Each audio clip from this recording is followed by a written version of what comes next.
Social మీడియాలో మన చుట్టే పెరుగుతున్న కొన్ని గంజాయి మొక్కల గురించి మాట్లాడుకోబోతున్నాం. దేశాన్ని ముంచేటందుకే తయారైనరు ఇంకొంతమంది. ఫస్ట్ జ్యోతి మల్హోత్రా. ఈ పిల్ల హర్యానా పిల్ల.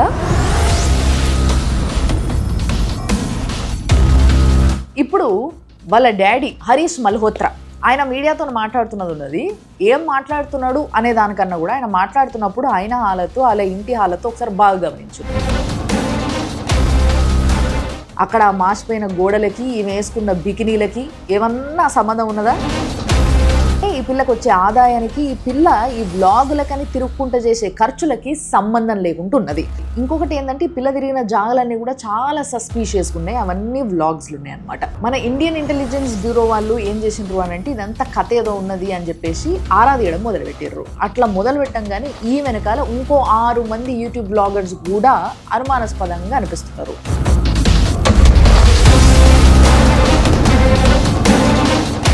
వీళ్ళు మాత్రమే కాదు, మన చుట్టూ ఉన్న చాలామంది జనాలు ఇట్లనే ఎవరైతే ప్రో పాక్ మాట్లాడే వాళ్ళు, లేకపోతే ఎవరైతే కొంచెం న్యూట్రల్గా ఉన్నోళ్ళు, లేకపోతే కొంచెం మేము మీరు జబ్బా జబ్బా అనుకొని రాసుకొని తిరిగే టైప్స్ ఉన్నారో వీళ్ళందరినీ కూడా అటు ఐఎస్ఐ ఏజెంట్లు వీళ్ళని ట్రాప్ చేయడము, వీళ్ళతో మాట్లాడడం, వీళ్ళకి ఫండింగ్ చేయడము, వీళ్ళ దగ్గర నుంచి ఇన్ఫర్మేషన్ తీసుకోవడము, వీళ్ళని ఒక స్లీపర్ సెల్ లాగా వాడుకోవడము అనేది జరుగుతుంది.